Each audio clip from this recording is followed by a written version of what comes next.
is Identity at the Center.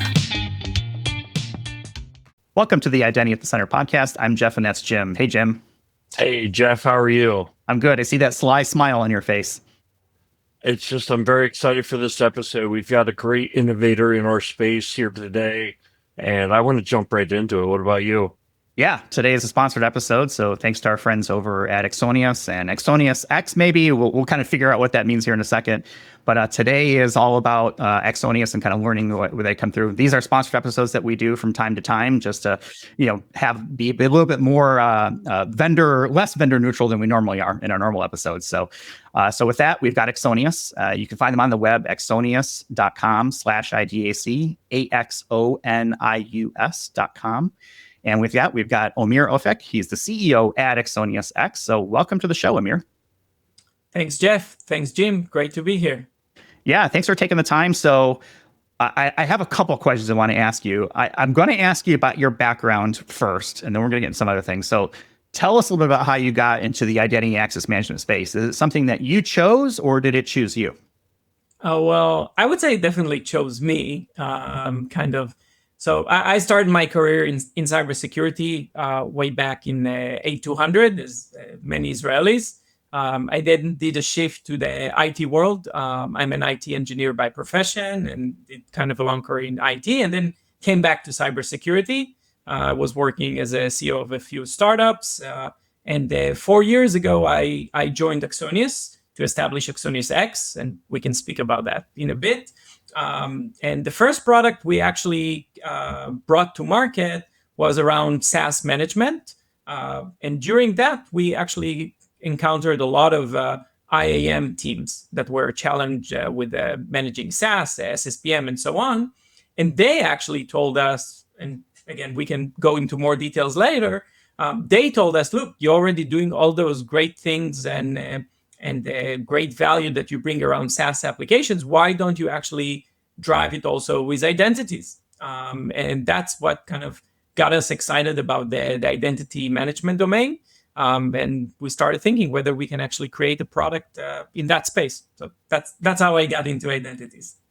So you're kind of preaching to the choir here, right? This is identity at the center. So, yes, we're talking identity. I want to know more about Axonius, and then I mentioned AxoniusX. What is the difference, and what does the X signify, I guess? Yeah, so Axonius has been around for 8 years. It's one of the leading unicorns in the cybersecurity space. The company was founded by Dean, Ofri, and Avidor over 8 years ago, with the premise of being really a data-first company, dealing with data, analyzing data. The first area that the company ventured into was the asset management space, a category that was called Chasm. We then killed this category. Today is kind of part of CTAM, but really in the asset management space. And as the company evolved, the founders and mainly Dean kind of thought through a vision of bringing a platform in. And he was thinking, how is the best way of actually doing it? By one way could be through acquisitions and bringing kind of M&A, etc. And the other way could be actually through kind of internal growth. That's more or less the time where I sold the company I was CEO of to Rapid7. Dean and I knew each other very well, and he kind of made the right assumption. I'm not going to stay in the enterprise world and kind of do another gig in startup. And that's kind of when he reached out and said, why don't we find a structure that can work together, doing innovation from within Axonius? It took us a few days to think about it, and we quickly came to kind of this very innovative, I must say, model of AxoniusX, which is really an incubator from an existing startup. Now, back then, Axonius was already kind of a growth startup, but still a startup. And to build kind of an incubation from within is something that is not trivial. So I joined together with my co-founders of AxoniusX, with Roy and Chen, and we established this unique model where we constantly on the lookout for new products, new areas that we can evolve the Axonius platform into. And that's kind of what we work on. First product was in the SaaS management space, and our second product is in identity management. So you mentioned sort of like asset inventory, and we just did an episode where we talk about attack surface management and identity being part of those things you need to manage, and inventory as well. Is that the genesis, for this, I guess, kind of turn towards things? I mean, it seems kind of logical to me. It's like, okay, you can only protect what you know about, and sure, laptops, hardware, right? That makes sense. But identities are something you should know about as well, right? Is that really kind of how this started, or was there something else that drove you to kind of build this solution? No, this is very much it. Now, it came from customers, not from us. So I would say asset, the moment you speak about asset can be various aspects. So you're right, like the immediate default, an asset is a device, it's a laptop, it's a server, it's a workload, and so on. But 4 years ago, when we started thinking about our first product in AxoniusX, customers told us, look, we now have new assets called SaaS applications. We want to treat them, they are kind of beyond our perimeter. They're not right in our control. This is something we need to manage. We need to treat it like another asset from configuration perspective, usage perspective, users perspective, and so on. And that's kind of what got us into dealing with SaaS as another asset. And then customers told us, wait, you're already dealing with SaaS. Now there's another asset, exactly like you said, Jeff, which is identities, which is becoming more and more important. We need to treat our identities as another asset inventory that we have in the company. We need to have full visibility on all of the identities that we have, whether they're non-human, whether they're human, whether they're on-prem, whether they're SaaS, whether they're on cloud.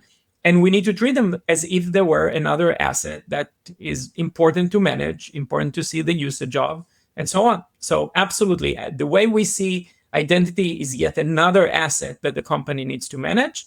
And that's what customers told us, and that's what we are doing. So I'm always fascinated by the naming of companies, and Axonius is pretty unique. Tell me about how, what does the name mean? It doesn't mean anything. How'd you come up with the name Axonius for the company? Yeah, so I did not come up with the name. It's the founders that came up with the name. And actually, Axonius is they thought of a name that starts with A. So that was one of the first parameters. And then they thought of Axonius. Axonius, actually, as you can see in the logo, is actually a practical in the neurosystem that connects between different areas of the neurosystem, axion. So this is actually kind of the connection of the first axioms. So that's how the name, and that's what we do in Axonius. We actually connect data, we connect information from multiple sources to become this kind of nervous system, sort of speak, of the organization. I love that. That's such a good little like Easter egg for people who aren't familiar, like neurons, axons, and stuff like that. Yeah, that's a great way to put it. So you're in this space that Gartner is calling IVIP, or let me make sure I get it right, Identity Visibility Infrastructure Platform. So tell me about this. Intelligence, identity, visibility, intelligence. Okay, So thank you for correcting me. It's new to me. I had not heard about this until just recently. So IVIP, Identity Visibility Intelligence Platform. What is that space? And then I guess, the $1 million question is, what is it that makes you guys different in that space, or maybe some other vendors that might be playing in the same area? Absolutely. So it is brand new. It just came up in the very recent digital identity hype cycle that Gartner released in July. So it's very, very new. And this new category, I guess, is some of a symptom that we see today in general in the identity or IGA space. So over the last, I would say, year or two, we started seeing a lot of bespoke categories that are kind of breaking the traditional IGA. We start seeing NHI as a new category. We start seeing ITDR as a separate category. We start seeing ISPM as another category. And I think that actually demonstrates the fact that the IGA world is now going through some disruption or some transformation. The area that Gartner identified as IVIP is really around bringing visibility and intelligence into identity. So it's clear today that identity resides in many, many silos, in many, many areas of the organization. It's no longer a monolithic environment that you can have all of your identities managed on your single AD or your single SAP. And that's why visibility is becoming so much more important, because identities, permissions, entitlements, today they reside everywhere. And unless you have very profound, very broad visibility of the entire organization, the entire pockets of where identity resides, you're always missing out on something. And then if you don't see, you cannot actually manage it. And that's why the visibility part is important. But what Gartner actually very wisely did is they aligned it with what they call intelligence, which is the visibility by itself is good, but it's only a first step. You need to make sense of what you're seeing.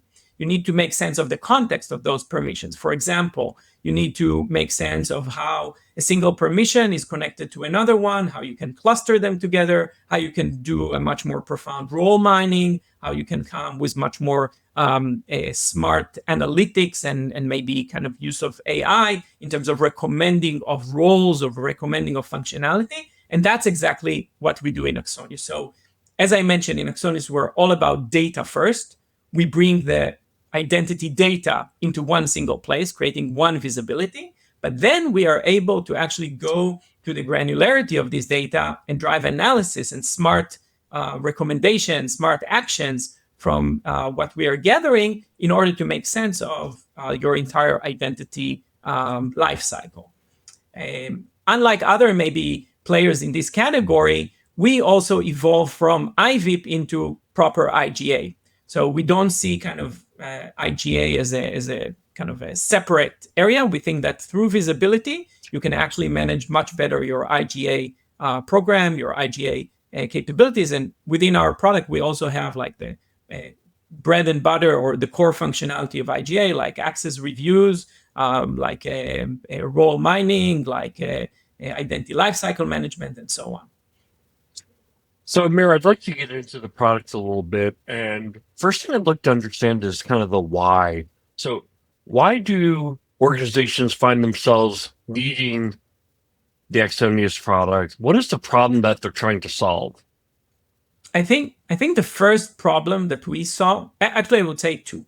The first problem that we saw is around this visibility and the fact that today there's all of those silos of identity in the organization. The more organizations are becoming complex, from cloud deployment, from SaaS deployment, even sometimes even just with on-prem, multiple ADs that are sprawling, M&As that companies are doing. All of a sudden, there is identity that resides in so many different places, entitlements that are spreading around, non-human identities that are becoming more and more and more important, and organizations are losing track or losing ability to capture all of the identity that they have. So the first really challenge that we come to solve is creating that single visibility from any source that you have identity residing in. And that's kind of what we know how to do in Axonius. In Axonius, we know to connect to any data source. We have today over 1,200 off-the-shelf integrations. We call them adapters. We know how to correlate them, to duplicate them, align them into what we call this adapter network under a single data model.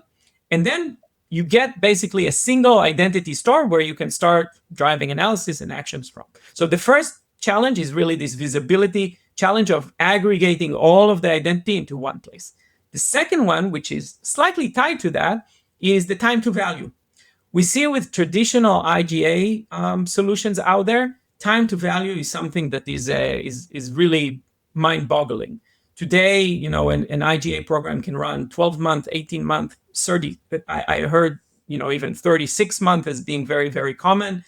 We want to narrow that down. We want to enable an IAM practitioner to be able to drive strong, solid recommendations on what should be its birthright rules, on what should be the mover rules, on the leaver side of things, on assigning owners to non-human accounts, and so on, within a matter of weeks, not within a matter of months.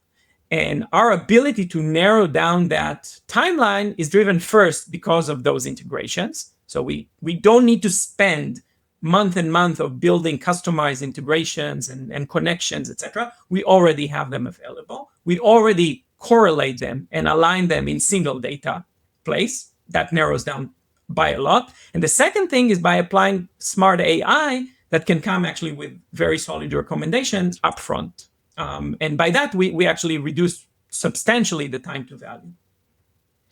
That second part about the time to value that's an awesome selling point. But I got to tell you, as an identity practitioner, the first point that you brought up was really, to me, like what resonates. You need to have one place to go to know who has access to what.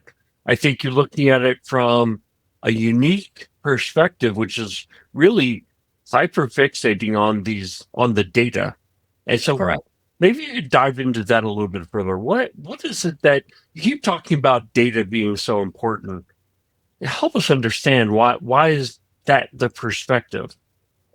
Yeah, I think at the end of the day, there's maybe in high level two ways of looking at the IGA. One can be more of a process oriented way of putting in place kind of procedures and processes in the organization. The other one is data driven. The reason I think data is the more important one is because at the end of the day, you can collect a lot of you can drive a lot of processes around the identity policies and so on. But if you don't collect the right information, the right data, for example, to the level of resource level granularity of permissions and entitlement, whether Jim has a permission to access a GitHub repo that Jeff is not allowed to access.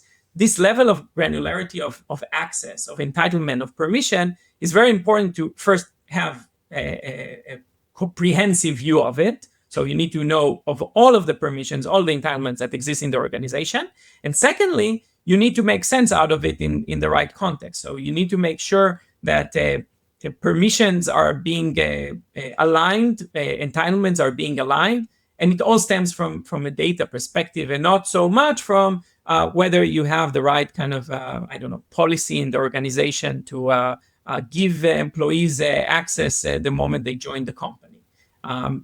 The other aspect is that with a lot of companies, we find a lot of historical information that resides. So companies accumulate throughout the years a lot of rules and policies, a lot of garbage groups in AD, a lot of permissions that are not even in use in the company. So in order to drive something that I think is a lot kind of forgotten, a lot to drive identity hygiene, you need to have proper data. And you need to constantly make sure that the data is in good hygiene mode. And this is something a lot of IAM teams are neglecting, unfortunately, because it's a very kind of mundane task to just go over all of the groups constantly and clean them up and make sure that the roles are right size and so on.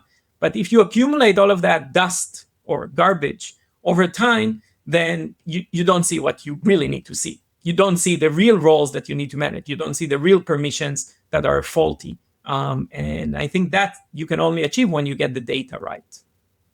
No, that really resonates with me. I mean, we've always said garbage in, garbage out. I know that identity practitioners are doing their best, but they need to have the tools to make it so that it's scalable, because the issue that you're bringing up is that there's just too much to do. Bottom line, that if you don't have the automation, you don't have the tools, how can you be expected to succeed? That you earlier brought up something else, that, a lot of different things are happening within the industry and people are trying to bring different flavors. You brought up the non-human identity part of the story, which really resonates with me and Jeff. We've talked about it a lot. Non-human identities is not really a brand new story. We started in this industry over 20 years ago. We're still dealing with non-human identities, but now it's gotten to the point that it's expanding so much. You mentioned workloads, devices, everything's got identities now. So it's a bigger problem. And these non-human identities are often harder to secure with like multi-factor authentication, things like that. That's a big lead in for a very simple question, which is, from your focus, what kind of accounts does this visibility matter the most for? Is it the humans? Is it the non-humans? Or is it really both? Or should they be looked at almost equally? It's both. I think that there should not be discrimination in general between humans. So I think there's also should not be discrimination between humans and non-humans. If we look at the organization down the road, let's take kind of a leap of faith 20 years down the road, At the end of the day, you'll have a lot of AI agents roaming around. You'll have a lot of service accounts. Everything will be in service accounts in my mind. And you'll have some humans, but they will all need to be treated more or less the same way. Of course, they will have different traits and different behavior and so on. But from an identity perspective, if you look at the company, the identities in the company will be those agents. They will behave like employees. They will drive decisions. They will drive automation. They will drive maybe a lot of the functionality of the of the service that the company provide.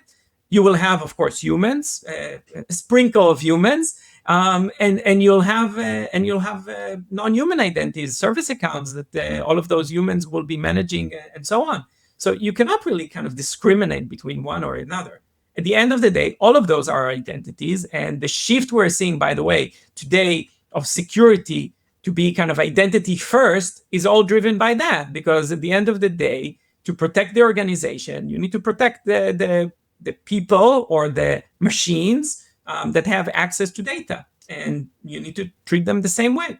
So that's why our philosophy is that you need to aggregate all data, whether it is of a service account and making sure that you know who's the owner of that service account and what permission this service account has, whether it is a human information, which is easily maybe getting information from your IDP. Yeah, MFA is very much kind of relevant source of information, source of a mean to manage human accounts, and all the way to maybe agentic AI and how those kind of sprawl around. You need to bring all of that information in one single place. And of course, per each one, try to drive different actions and different maybe automation on kind of monitoring or protecting, but it all needs to be treated from same perspective. You cannot say you're going to silo that. So that's a great overview on why Axonius was built, why customers might want to use this tool in their environment. Let's talk about how. So identity, visibility, and intelligence. How does Axonius make the visibility piece happen? Yeah, so from our perspective, it's relatively straightforward. The first thing that you do with Axonius is that you connect to sources of data. Axonius is not about deploying another scanner or another agent or another kind of a tool that will drive kind of additional discovery proactively.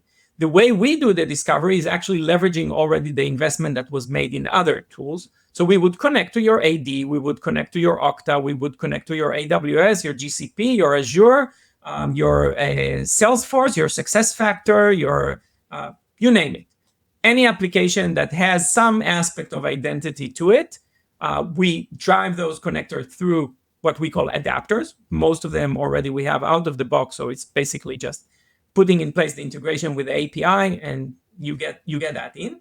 And from the moment you connect those adapters, you already have in our database, in our data model, all of the information within kind of a matter of a fetch cycle. So it could be as short as 15 minutes or 24 hours, depending on the fetch time. And from that point onwards, you can actually start driving decisions. You can first see any kind of anomalies that you see in terms of maybe administrative permissions that should not be having access. So like excessive permissions that were given to some of your admins. You can see, for example, anomalous entitlements that were given compared to different groups. You can start driving decisions by right-sizing the roles that you have in the company. You can actually drive this hygiene factor that I mentioned in terms of removing of stale accounts. You can make sure that you have ownership to all of those non-human accounts. A very common use case that is now maybe top of the hour, given the CyberArk acquisition by Palo Alto, is PAM, making your PAM actually much more up to date. We can help you do that. We can help you make sure that all of your privilege accounts are the right ones. All of them are actually configured in your PAM, and we can make sure that the PAM doesn't have any noise of accounts that are no longer privileged or no longer existing in the company. So we can make sure your PAM is always up to date. We have those various use cases that you can actually start driving. That's kind of more from a visibility perspective and hygiene perspective. Once you have the hygiene part kind of, I wouldn't say sorted out because it's a never-ending task, but in a good stage, then you can actually go to the next layer of driving, in my mind, kind of proper IGA, coming with recommendation, leveraging our machine learning AI, recommending which rules you need to apply in the company in terms of birthright rules, in terms of leaver rules, in terms of mover rules, and so on. So we can come with our recommendation. You can actually start doing it by your own IAM team that will start managing the identity lifecycle there. And you can constantly monitor that you don't have any gaps in terms of like potential misbehavior, let's say, of non-human accounts or human accounts. So we have constantly tracking of detection of the behavior of identities to highlight any kind of malicious activity or abnormal activities. So that's kind of the ongoing monitoring of things. Yeah, and that aspect I get excited about that. It almost sounds like user behavior analytics, which I think had its moment in the sun. Yes. There were some implementation challenges with it, but to me, it always made a lot of sense, especially now with the advances we're seeing in AI and machine learning. Talk to us a little bit about what Axonius brings to the table in terms of like spotting the abnormal behavior. Yeah. So we have our own data scientist team that developed a few algorithms around machine learning, and we have a few areas in the product that we apply them. So one kind of the most trivial one, as I mentioned, is around role mining, for example, which is a relatively simple case. It's all about having the right data before you apply the ML. So if you don't have like cleans data and the aligned data, doesn't matter how good your ML algorithm is, it will just fail. Second one is really by applying kind of recommendation of rules and policies. And that's, again, something that we do both using kind of ML and as well as also using Bedrock for kind of the LLM part of it. And that's kind of more in the recommendation of policies. And the last piece is really kind of monitoring the behavior. So you're right that user behavior is something that is not new. I believe that today the technology and the tools that exist out there enable it to be much more, effective in terms of the balance between the amount of data that you need to collect versus the analysis that drives some meaningful analysis. And I think today we reach some sort of a balance that you don't need to collect endless, infinite amount of data in order for the results to make sense. You can actually drive a baseline relatively straightforward in a sense of, I would say, a few weeks of data consumption, driving some references or kind of referring from traits that you're seeing as to what the baseline should look like. So there's a lot of inferring of data to kind of almost predict what kind of the baseline looks like. And then based on that, you can start kind of highlighting abnormal behavior. And of course, you need to constantly train the model that it can learn that it's on the right path or wrong path. And the models today really know how to train themselves much more effectively and much better than I guess they did a decade ago. So I think from that perspective, you're reaching kind of a point where the amount of data that you need to collect versus the output that is precise and not just creating noise is becoming effective and efficient. That was not the case many years ago. Oh yeah, it's like you read my mind, because that's really what I was talking about when it came to challenges. Was in the past, it seemed to me like user behavior just required tons of data to the point of almost, for some organizations, being unrealistic, the amount of data. So it sounds to me like, if I heard you right, it's, well, we need, I think you said a couple of weeks, maybe a month of data. And then it's about having the precision of the data, right? Not just getting data for the sake of having data. Exactly. I think what we know what to do very well in Axonius, but I think it's also general today, is to collect the right data points that can infer of patterns. Okay. So it's not like in the past that you collected barrages of data and then kind of start applying a lot of cleansing on it and so on. Today, you really know how to choose what are the data points within the logs, within maybe the permission attributes, within the user attributes. What are the data points that are actually going to be most significant to infer what is that kind of status or like the baseline state, and from that derive what's kind of the anomalous behavior. So it's much less logs, much less data that you need to actually pick. Yeah, I did want to clarify that. So when you talk about data, you're talking about log data, right? You're talking about collecting logs. What are the typical kind of systems that you're grabbing the logs from? Yeah, so it's not only logs, It's a mixture of. So if we speak about logs for behavior usage, it would be like your Okta logs, your GCP logs, your Google Workspace logs, and so your Entra logs and so on. But it's not only logs, it's also the actual information on permission data that you get. So like permission data from GitHub or permission data from Salesforce or permission data from Monday. Those are actually very, very valid points. It's not just to see the logs in terms of the usage, even seeing kind of a permission was changed over time, X amount of times, or a permission was changed or elevated or de-elevated. That's also a very good source of information.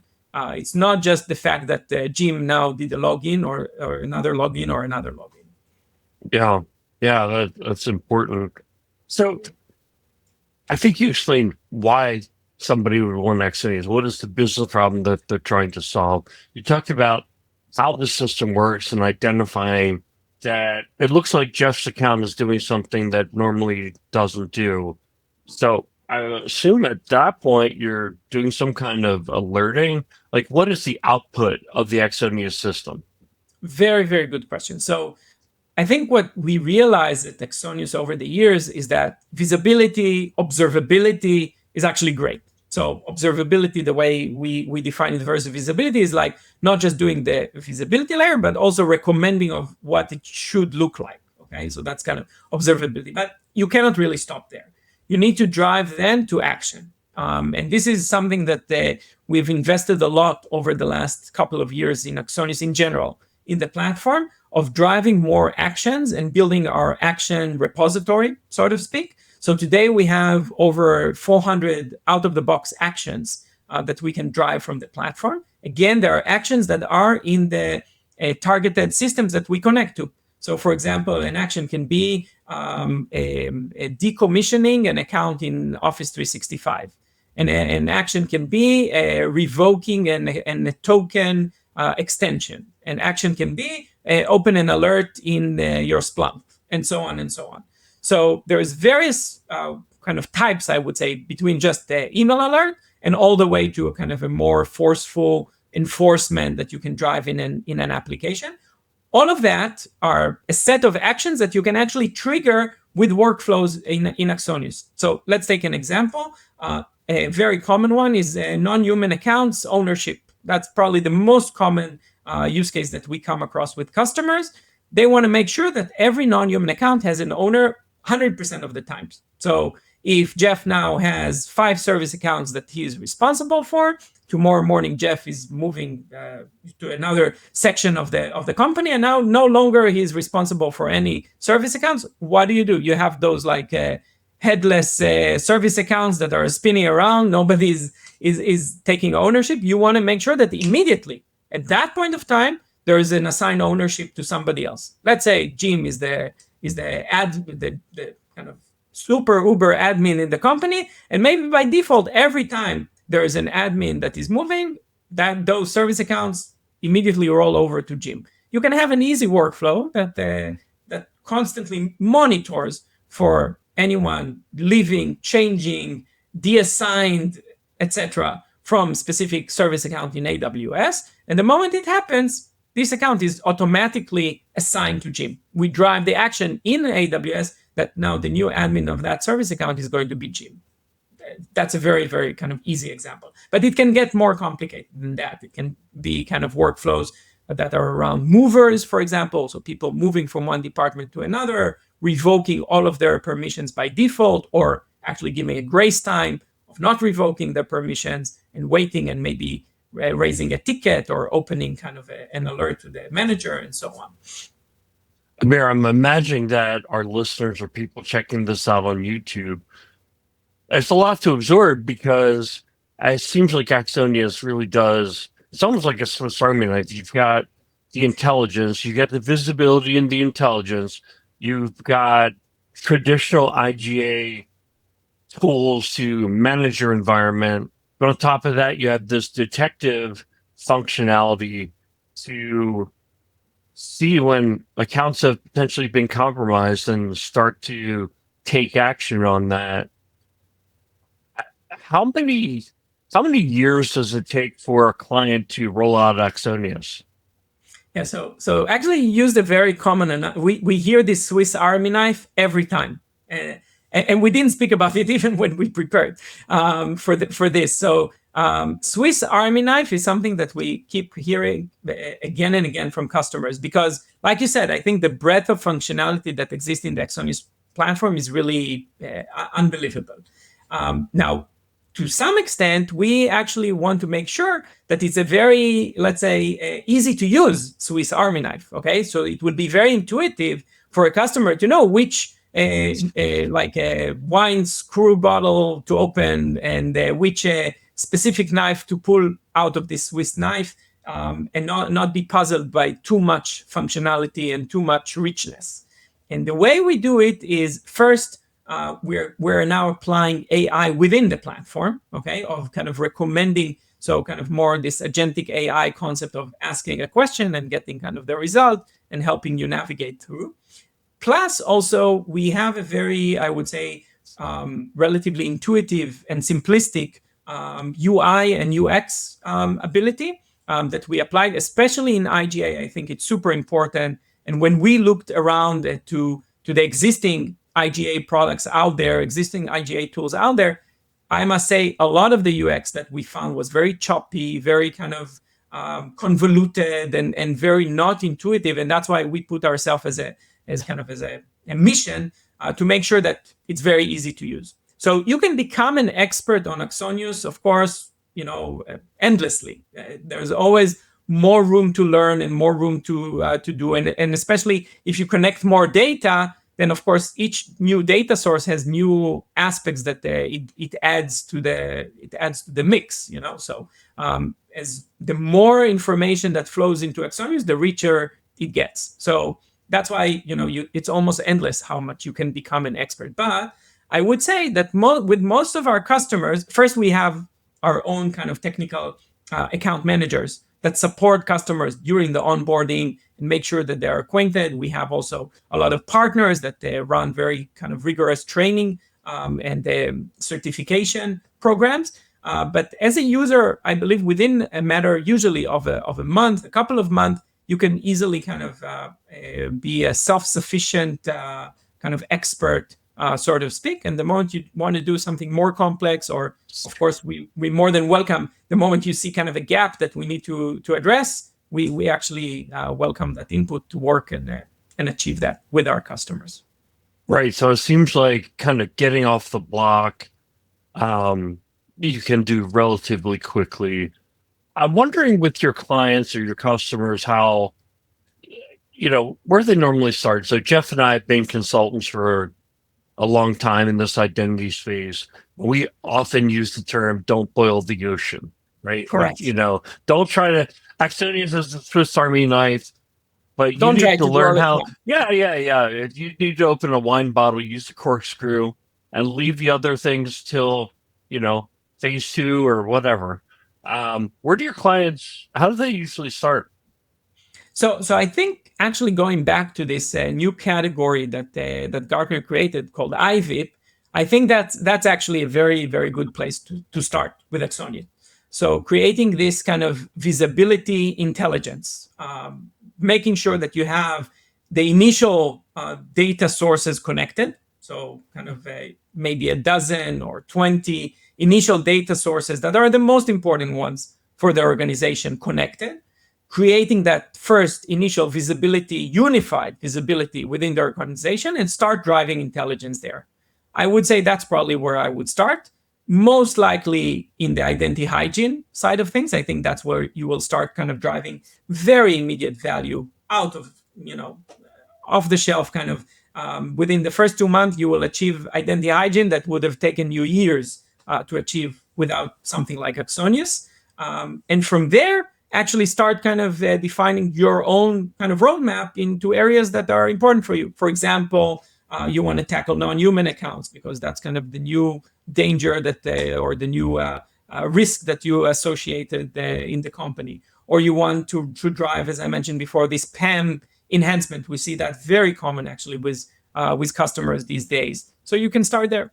You want to drive it more on kind of compliance perspective because you now need to have.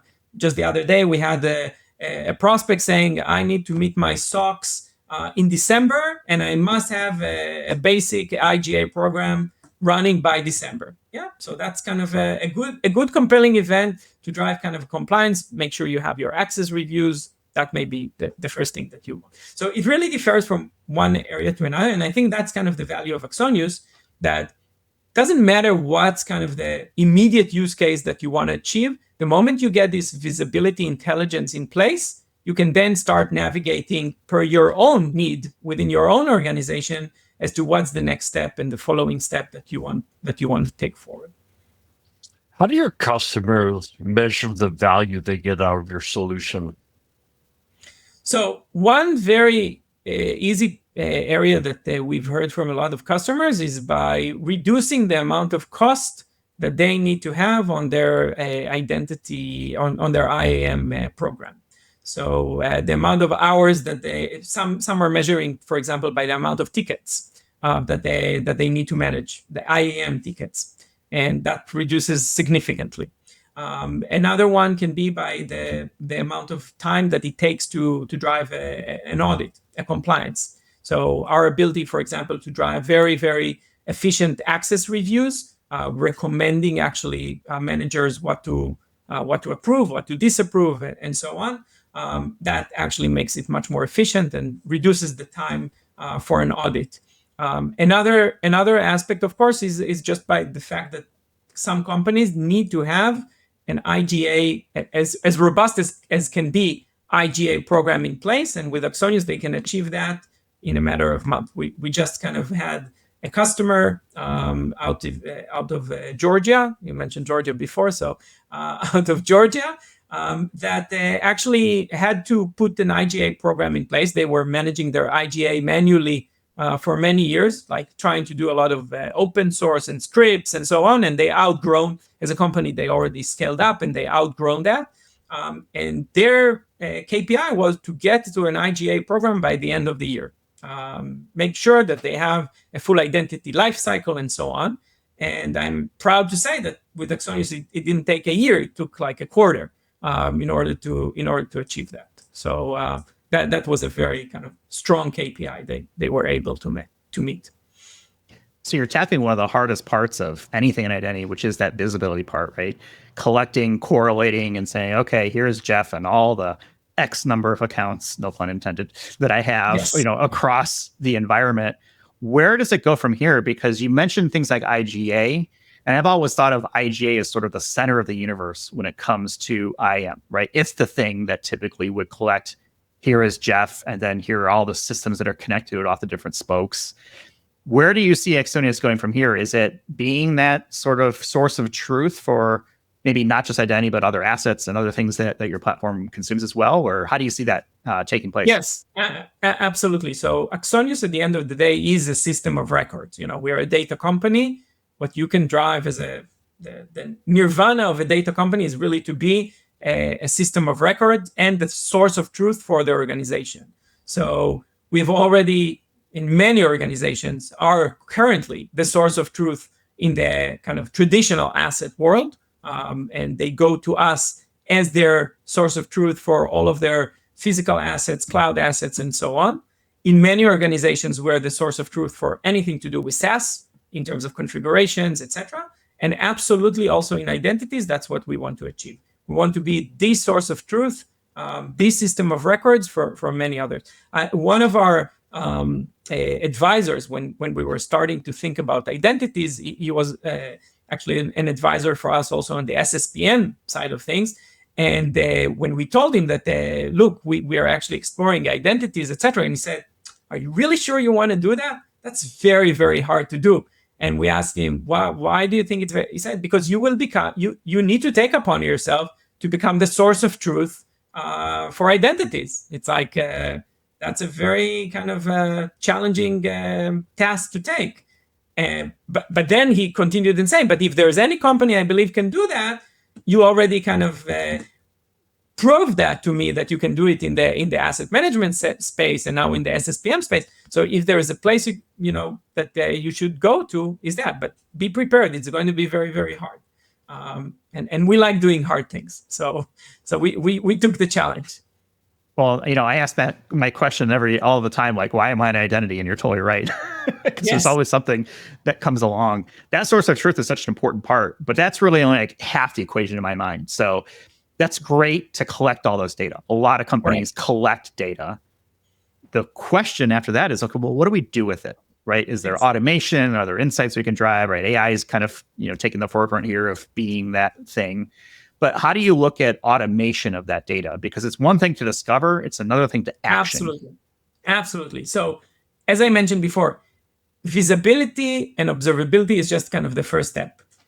Driving actionability, that's kind of the end game. And driving actionability in identities is probably the most important thing. You want to make sure that you have as much as automation as possible that you can rely on, of course, but as much automation as possible to drive your identity lifecycle management, as much automation as possible to drive your access reviews. For example, one of the ideas that we heard from a customer is saying, forget of all of those access reviews. You need to have like self-approve access reviews. And you need to rely on employees in the company that will self-approve their own access. You then need maybe to have automation that will certify that their own self-approval was actually the right one and there was no kind of segregation of duty, breaches that happen. But if you can drive automation that constantly monitors that constantly check, you can actually save a lot of time. So the more automation that you drive, the better. And I think that at the end of the day, we also developed like a core workflow engine. The real key essence is by the amount of actions that workflow engine can drive. And actions in our mind is the amount of actions you can drive in systems themselves. So we don't need to recreate actions. We believe today in every tool, in every product that exists in the organization, there's enough actions that can be taken there. We just need to be able to trigger them and leverage them in the best manner. And there will be new actions that come up based on new data types and all that stuff, right? Absolutely. And again, I think going back to ML, AI, that's kind of where AI actually plays a very, very good role in terms of driving smart actions and simple actions that constantly pop up and can be addressed immediately. So we're going to have more information, in our show notes for people to check out, Axonius.com/IDAC. What can people expect when they get to that web page? Like, what is, something that if I'm listening to this, I'm like, all right, sounds interesting. Let me go check this out. Can you give us a little bit teaser of what people will find there? Sure. You'll see there are a lot of use cases that we discussed here around, for example, NHI monitoring, around our concept that we didn't go into here of moving from roles to rules. So the industry has ever been in kind of the role management, chasing the tail type of exercise of constantly managing the roles. We believe that there should be a shift from roles to rule management, and you'll get to see some of our philosophy around there. You'll get to see some of the use cases such as PAM augmentation and so on, how we leverage a machine learning for role mining capabilities, and many other kind of the use cases that we discussed here. Are you guys going to be at any conferences coming up? And when this airs, it'll be in September, but I imagine maybe things like Gartner or maybe Identiverse or things like that. Yeah, absolutely. So we're very much looking forward to be in Gartner Grapevine in the Identity and Access Management Summit. It's going to be our second one. So we're newbies to the community, So it's really, really, and actually we didn't mention that at the beginning, but I think it's very humbling experience to be part of this identity community. I'm coming from cyberspace for many years, and I've been to RSA and others, and cyber has become kind of a bit of a jungle, to be honest. Whereas the identity community still has this very unique, tight community feel to it. I've seen it in Gartner Grapevine last year. I've seen it in Gartner in London last year. I've seen it in Identiverse in Las Vegas. It's like people know each other. People really feel for each other. People have been in the trenches together. And there's a lot of knowledge sharing and much less kind of, I would say, competition, or kind of much less kind of wall building. So I really, really enjoyed, almost every practitioner I've met so far. So it's really, really nice to be part of this kind of cozy community, if I may say. So yeah, definitely we're going to be again in Gartner and Grapevine, and I would welcome anyone that wants to have more time with us, and we're going to be their full team to kind of learn more about the product and what we've experienced, and also give us suggestions of what else we should be doing with this kind of data first approach. And of course, later the year, in Gartner in London and Identiverse again, absolutely. Well, Jim and I are going to be at Gartner, so we'll make it a point to stop by and say hello and give you the official fist bump of gratitude for the Identity Center podcast.